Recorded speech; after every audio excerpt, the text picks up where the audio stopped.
The fire had been burning for hours.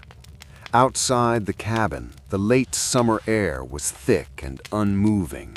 No breeze, no wind, just the quiet hum of insects and the distant sound of water moving through the trees. Inside, the fire crackled steadily, strong enough to cook meat, strong enough to boil water, strong enough to light the room with a steady orange glow. And yet, something was wrong. The air inside the cabin didn't feel heavy. There was no smoke curling along the ceiling, no burning in the eyes, no bitter taste in the mouth. The heat, strangely, didn't linger the way it normally did. When another mountain man stepped through the door later that evening, he noticed it immediately. He stopped just inside the doorway and stood there longer than politeness allowed. He stared at the fire, then at the walls, then slowly lifted his eyes toward the rafters, expecting to see a dark cloud of smoke gathering overhead. There was nothing. No haze, no soot drifting down, no heat trapped near the ceiling. He took a step forward, confused. "That ain't right," he finally muttered. What he didn't know was that the man who built this cabin had quietly broken one of the most dangerous and unquestioned rules of frontier living. And in doing so, he had made his fire safer, his cabin cooler in summer, and his nights far less deadly. The trick wasn't obvious. There was no strange chimney rising above the roof, no unusual fireplace design that caught the eye, no visible invention at all. The most important part of this cabin was hidden inside the walls, quietly guiding smoke and heat along a path no one expected. And for decades, men walked right past it without realizing what they were seeing. On the American frontier, fire was not just a tool, it was a constant risk. Fire cooked food, it warmed frozen hands, it dried soaked clothes and hides, it kept predators at a distance after dark. But fire also killed more mountain men than winter storms ever did. Cabins burned down in minutes. Sparks leapt from open hearths and caught dry timber without warning. Smoke crept through rooms silently, robbing men of breath while they slept. Many never woke up. And those who survived often carried damaged lungs, ruined eyesight, or scars that reminded them how close they came to dying indoors. Most cabins were small. One room, low ceilings, crude fireplaces built from stacked stone, clay, or whatever material was available nearby. Smoke didn't behave the way people expected it to. It didn't rise cleanly and disappear. It pooled, it rolled, it gathered under the ceiling and then slowly sank back down into the room. Men learned to live with it. They coughed through meals. They slept with doors cracked open, even in winter. They accepted headaches, burning eyes, and blackened rafters as part of the cost of survival. In summer, the problem became even worse. Fires were still necessary. Food still had to be cooked. Water still had to be boiled. Hides still had to be treated. But now the heat had nowhere to go. Cabins trapped it. Stone fireplaces radiated warmth long after the flames died down. Smoke holes only worked when the wind cooperated, and often pulled smoke back inside instead of pushing it out.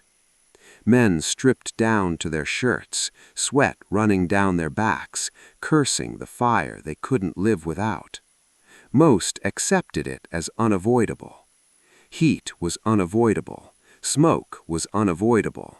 Fire was unavoidable. That belief shaped how nearly every cabin on the frontier was built. Fireplaces were placed against outside walls. Smoke was expected to rise straight up. Flues were cut as simply and directly as possible. If the draft worked, you were lucky. If it didn't, you endured it. When smoke rolled back into the room, men blamed the weather. When heat lingered, they blamed the season. When cabins burned, they called it bad luck. Almost no one questioned the design itself. But one mountain man did. Not because he was formally educated, not because he was trained as an engineer, but because one quiet mistake nearly killed him. Years earlier, on what should have been an ordinary night, he let his fire burn lower than usual. The flames settled into coals, the heat dropped, and the draft slowed. At first, he didn't notice anything wrong. Then his eyes began to sting. His chest felt tight. The air tasted thick and wrong. By the time he realized what was happening, the room had filled with smoke, so slowly he hadn't felt it creeping in. His vision blurred. His head swam. The door, only a few steps away, suddenly felt far, much farther than it should have been. He stumbled outside just in time, collapsing onto the dirt and sucking in clean air like a drowning man breaking the surface. He lay there shaking, staring up at the night sky, realizing how close he came to dying beside a fire he had built himself. That night changed the way he thought about cabins forever. He realized something most men never stopped to consider. The fire wasn't the real danger. The air was. Smoke didn't just rise, it followed paths. Heat didn't just escape, it lingered where it was allowed to. And if you controlled those paths, you didn't have to fight the fire at all. You could guide it. From that moment on, he stopped asking how to make a fire burn hotter or brighter. Instead, he asked a different question. Where does the smoke actually want to go? And what happens if you let it travel somewhere else first? That question led him down a path most men dismissed immediately, because everything he began to plan went against what frontier wisdom said was safe. He didn't want the smoke to rise straight up. He didn't want the heat trapped near the fire. And he didn't want the air inside his cabin behaving the same way it always had. What he wanted was control.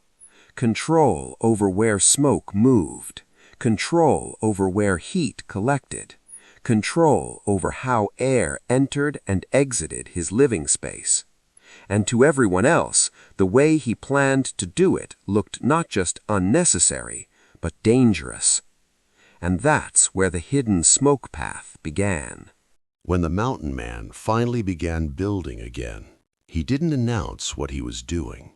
He didn't explain it, and he certainly didn't ask for advice. He chose a site slightly uphill from the creek, where the ground stayed dry even after heavy rain.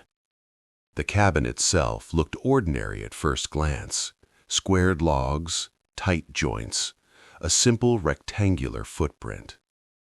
Nothing that suggested it would behave any differently than the dozens of other cabins scattered through the valleys and timberline.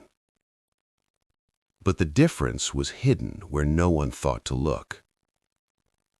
Instead of placing the fireplace directly against the outside wall, he moved it inward, only a few feet, just enough to make other men uncomfortable when they noticed it.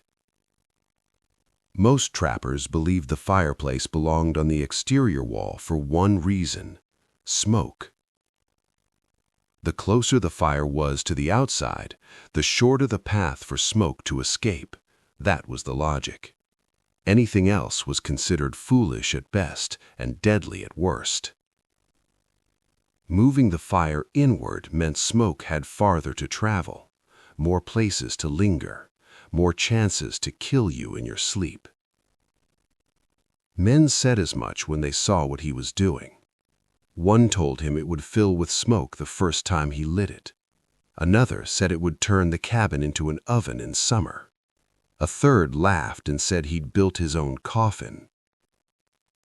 The mountain man listened without responding. Because the fireplace itself wasn't the trick. What mattered was what came next. Instead of cutting a straight chimney upward, he carved a horizontal channel into the thickness of the wall behind the fire. Not a large opening, just wide enough to accept smoke without restricting its flow. The channel ran sideways, not up. It disappeared into the logs themselves. Men who saw it didn't understand what they were looking at. They assumed it was a mistake, a miscut, or an unfinished chimney that would be corrected later. But it never was. The smoke path continued through the wall, not the roof. Inside the wall, hidden between layers of fitted logs, he created a narrow passage that ran horizontally for several feet before turning upward near the far corner of the cabin. Only there did it finally rise. Only there did it exit the structure. By the time smoke reached the chimney, it had already traveled the length of the cabin. Most men thought this made no sense. Smoke rises, everyone knew that. Why force it sideways? Why slow it down? Why invite heat and danger deeper into the cabin? But the mountain man understood something they didn't. Smoke rises because it's hot, but heat moves toward cooler space. And if you give heat a longer path, it doesn't just rise, it spreads. As smoke traveled through the hidden channel, it transferred heat into the surrounding logs, not all at once, gradually, evenly. The walls themselves absorbed the warmth instead of letting it pool near the ceiling. By the time smoke reached the chimney, it was cooler, lighter, more stable. It exited cleanly without rolling back into the room. The cabin didn't fill with smoke. It didn't trap heat. It didn't behave the way every other cabin did. And that was just the beginning. The same system that spread heat in winter worked in reverse during summer, because when the fire burned low, or not at all, the channel created something no one on the frontier was intentionally building yet. Passive airflow. Cool air entered near the floor through small, nearly invisible gaps he had left beneath the doorframe. Warm air naturally rose toward the hidden smoke channel. Even without a fire, the chimney created a gentle draw, not enough to chill the room, just enough to move stale air out and pull fresh air in. The cabin breathed. Men who stepped inside during summer noticed it immediately. The air felt different, cooler, not cold, just comfortable. No thick heat pressing down on the chest, no stagnant smell of sweat and smoke. They couldn't explain it. They only knew it felt wrong compared to what they were used to, and that made them suspicious. One man accused him of exaggerating. Another said the effect wouldn't last. A third claimed it was only cooler because the fire wasn't burning. So the mountain man did something no one expected. He lit the fire anyway, on a warm afternoon with the door closed. Men waited for the smoke to roll back, for heat to build, for the mistake to reveal itself. It never did. The fire burned steadily. The smoke vanished into the wall, and the room remained livable. Uncomfortable, perhaps, but survivable. Which was more than most cabins could claim in midsummer. Still, skeptics remained. Frontier men trusted results, but only after time tested them. Anyone could get lucky once. What mattered was whether the cabin held up through seasons, through storms, through long nights and long days. The mountain man didn't argue. He let the cabin speak for itself. Summer passed. Fall came. The nights grew colder. And then winter arrived in full force. Snow piled against the walls. Ice locked the creek solid. Wind tore through the trees like an animal searching for weakness. Inside the cabin, the fire burned lower than usual. There was no need to feed it constantly. The walls held heat. The air stayed clear. The temperature didn't swing wildly between freezing and stifling. Men who visited in winter noticed something else. The logs near the hidden channel were warm to the touch. Not hot, not dangerous, just warm. Heat was stored in the structure itself and released slowly over time. Even when the fire died down overnight, the cabin stayed livable. That was unheard of. Most cabins went cold within hours. You either fed the fire all night or woke up shivering. But here, the fire worked with the cabin instead of against it. What truly silenced the critics happened late one winter night. A sudden shift in wind direction caused smoke to backdraft across the valley. Several nearby cabins filled with smoke as chimneys failed. Men stumbled outside coughing. Some lost supplies.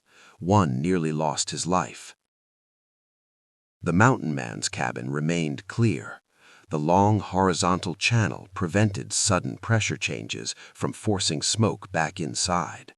The system resisted the very thing that killed so many frontier fires. That was the moment people stopped laughing. They started asking questions, quiet ones, careful ones. How long was the channel? How wide? How high off the floor?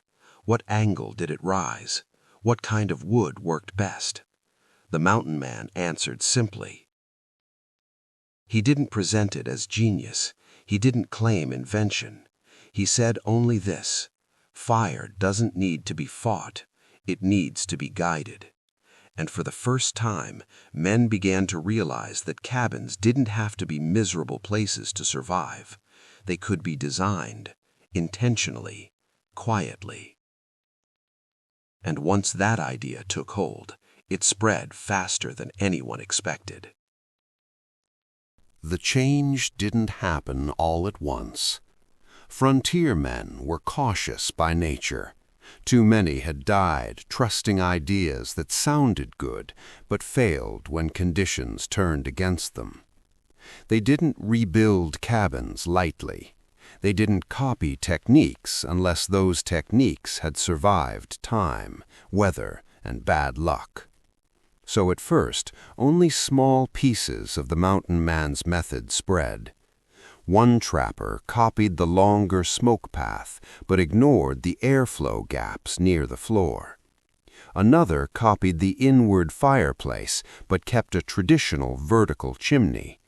A third tried carving a horizontal channel but made it too wide, weakening the wall. Some versions worked, others failed, and each failure taught the same lesson. The system only worked when everything worked together. Heat guidance, airflow control, structural patience. The men who got it right noticed something else within the first year. Their cabins aged differently.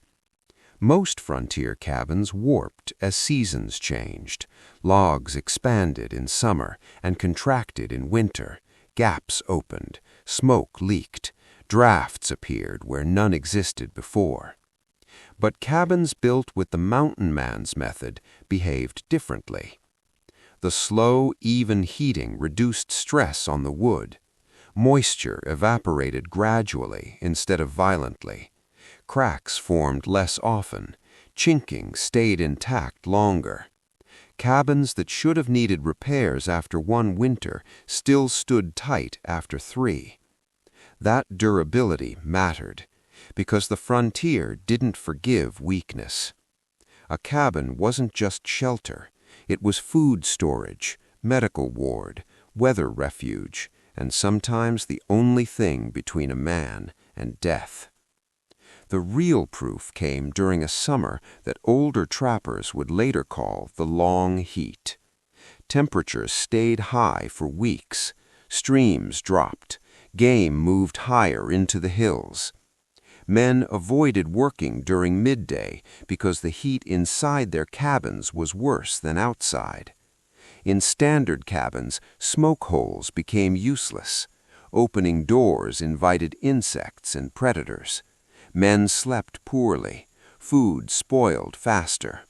Fat rendered into liquid. Salted meat rotted if airflow failed.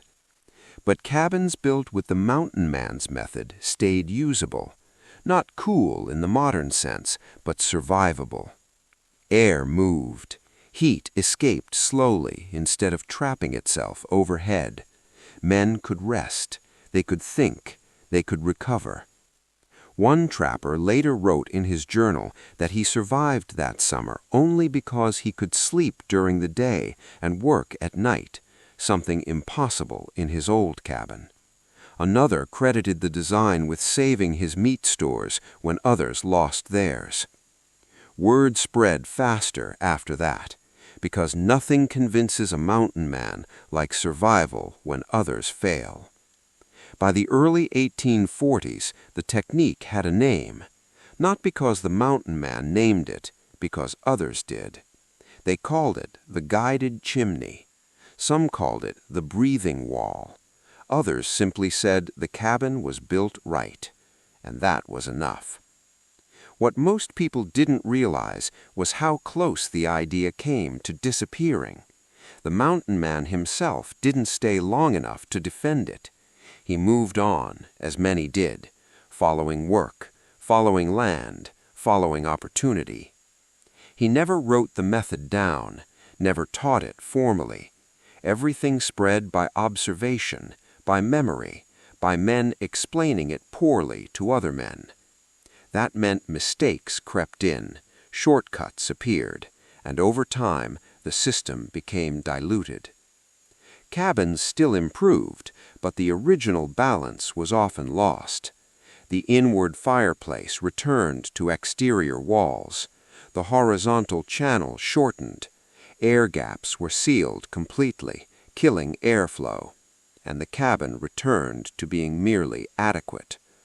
Still, traces remained. Historians later found cabins in Montana, Wyoming, and Idaho that shared unusual similarities. Fireplaces set inward, strange sealed channels in the walls, chimneys exiting far from where the fire burned. At first, these features were dismissed as oddities, regional quirks, poor planning. But when examined closely, they told the same story.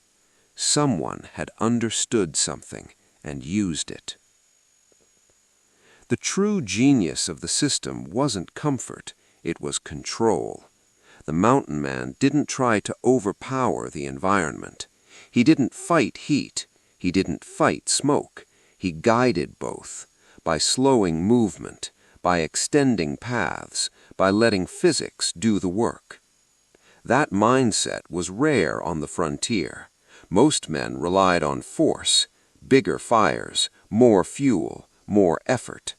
But force failed as often as it succeeded. Guidance endured. Even decades later, settlers unknowingly benefited. When families moved west and repurposed old cabins, they noticed which ones stayed comfortable, which ones stayed dry, which ones felt alive instead of suffocating. They kept those. They repaired them.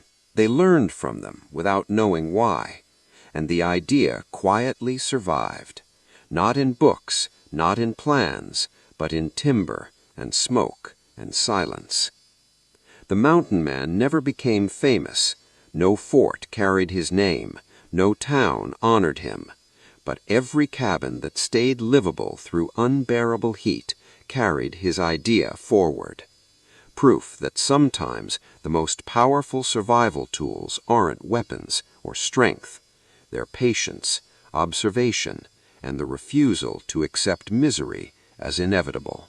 By the time the fur trade collapsed and the mountain men drifted away from the high country, the guided smoke cabins were already fading into obscurity. New settlers arrived with different priorities. Speed mattered more than durability. Permanent towns replaced temporary camps. Lumber mills replaced hand-hewn logs. Brick and sawn timber replaced cabins built by one man alone. The old techniques were considered outdated, too slow, too strange, too unnecessary.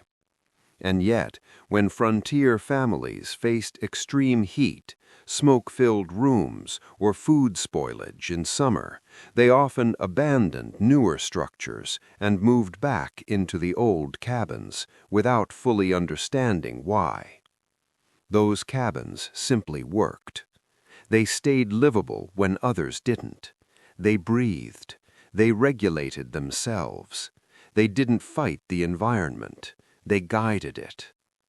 Modern historians studying frontier structures eventually noticed the pattern.